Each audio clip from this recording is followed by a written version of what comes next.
Mimi mpaka sasa hivi najuta. Tena najuta sasa kwa nini niliingia katika grupu hili? Kwa sababu maisha sio rahisi jamani. Tumefanikiwa kuwakamata watuhumiwa wawili ambao ni viongozi wa genge la utapeli kupitia kampuni mbili ambazo ni Alliance in Motion Global na QNet, ambao ni Jackson Kalu miaka 26 mjasiriamali, huyu ni mwenyeji wa Bahi mkoa wa Dodoma, pamoja na Michael Mfuse miaka 32 mkazi wa Wanging'ombe mkoa wa Njombe, ambaye pia huyu alikamatwa akiwa na gari yenye namba za usajili T 166 EMJ aina ya BMW X1 ambalo alikuwa analitumia kufanya uhalifu wa mzunguko huu wa QNet. Lakini pia tumekamata nyaraka mbalimbali za kampuni ya QNet, lakini pia tumefanikiwa kuwapata wahanga kwa matukio haya ambayo walikuwa wanatapeliwa, ambao ni 75, kati yao wanawake 36 na wanaume ni 39. Aidha, viongozi wa mtandao huu wa wahalifu wamekuwa wakiwalaghai wahanga ambao ni vijana wenye umri kati ya miaka 20 hadi 30 kutoka mikoa mbalimbali nchini Tanzania kwa kuwakusanya kwenye nyumba tofauti zilizopo maeneo ya Zizi la Ng'ombe hapa mjini Iringa, Kitwiru na kwa Kilosa, kwa madai kuwa kuna ajira katika kampuni zao ambazo ziko sehemu mbalimbali nchini Tanzania lakini pia nje ya nchi, na kuwataka wafike mkoa wa Iringa ili kuwapa utaratibu wa kuanza kazi au safari za kuelekea nje ya nchi ambako watapata ajira. Vijana hawa wanapofika mkoani Iringa hupokelewa na viongozi hawa wa kundi hili la utapeli, kisha kuanza kuwafundisha na kuwataka kila mmoja kuleta pesa au kutoa fedha kuanzia kiwango cha shilingi 600,000 na kuendelea hadi kufikia shilingi milioni 4 kutoka wazazi au walezi wao, huku akidai kuwa fedha hizo ni kwa ajili ya usajili, ada au kiingilio, na kwamba atakileta wafuasi wengine wawili katika hao waliotapeliwa atarejeshewa fedha zake na mtaji wa biashara. Lakini tumefanya mawasiliano na baadhi ya wazazi ambao wamekiri kwamba watoto wao hawa, wengine wanasema wako kwenye vyuo mbalimbali wanasoma, wengine kwenye mafunzo mbalimbali, tofauti na hali ilivyo kwa sasa ambapo watoto wao tumewakuta katika mazingira kama haya. Lakini kutokana na upelelezi tumebaini kuwa maeneo ambayo vijana hawa wamekuwa wakiwakusanya hulazimika kulala watu zaidi ya 10 katika chumba kimoja wakisubiri kuanza biashara hii haramu, jambo ambalo ni kinyume na sheria za nchi hapa kwetu. Wahanga wa mtandao huu wa utapeli waliopatikana katika operesheni hii ni vijana kutoka mikoa mbalimbali ikiwa ni pamoja na Dodoma, Mwanza, Lindi, Njombe, Mtwara pamoja na Mafia.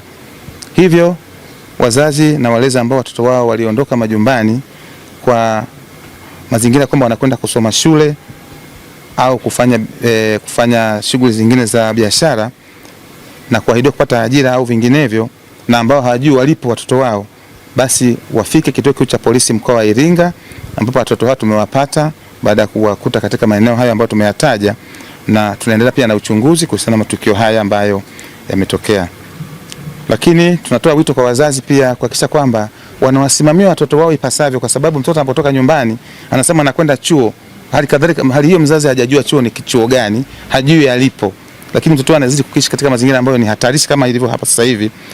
Wazidi kuwajengea watoto wao mazingira mazuri ya malezi kwa kuwa karibu nao. Sasa mpaka hii inabainika, inakuta watoto wameshaanza kuathirika na matukio mengine ambayo yanaweza kujikuta ni kwenye matukio mengine ya uhalifu. Kwa tunatoa wito kwa wazazi wajitokeze kwa ajili ya kuhakikisha kama wanachukua watoto wao hawa, au vinginevyo kama tutafanya uratibu mzuri warejee majumbani, tukiendelea na uchunguzi wa shauri hili ambalo baada ya hapo watumia tutafikisha mahakamani kukabiliana na tuhuma zao ambazo zinakabili za huu utapeli. Ndo kanaambia jipe muda kwanza kuelewa biashara. Ukishaelewa biashara unaweza ukafanya maamuzi. Baada ya hapo, maana tena wanakuambia, maana vile unavyoelekezwa unajua kweli hapa ni utajiri upo. Baada ya hapo ndo nikafanya maamuzi, mimi nikampigia babu yangu, nikamwambia, nikamwelekeza, nikamwambia kwamba nasoma, inahitajika pesa ambayo nitakayofanyia nini kusomea hapa, inabidi kuna vifaa inabidi nifanyeje, nivinunue. Akaniuliza shilingi ngapi, nikamwambia milioni 3.5. Kwa majina naitwa Ikram Athman Rashidi.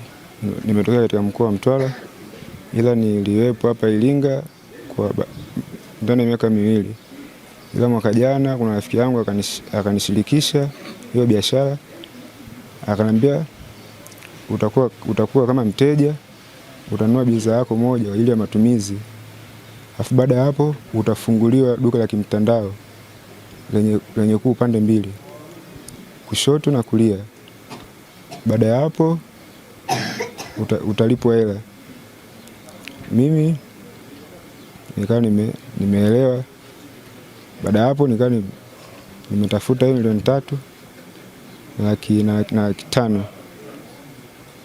Nikanunua hiyo bidhaa na nikamshirikisha mdogo wangu, na yeye akatoa milioni 3 na laki 5.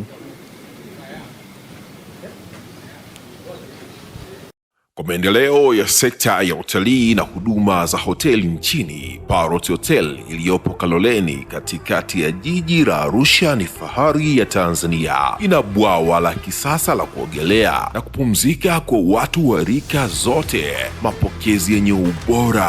Hapa utapata kahawa safi na vinywaji baridi vya kila aina, lifti za kisasa za kupeleka kwenye floor 13 zenye vyumba zaidi ya 100, vyumba vya kulala vyenye mazingira salama na tulivu, vyenye joto la upendo na baridi ya starehe, kumbi za mikutano zenye vifaa vya kisasa, mazungumzo ya kitaifa na kimataifa, sehemu nadhifu ya chakula yenye kuleta hamu, vyakula vyenye viwango vya ubora wa afya. Baada ya uchovu wa kutwa nzima, kuna baa ya kipekee kwa jioni yako ya kukumbukwa. Karibu Parrot Hotel kuonja ladha mpya ya maisha.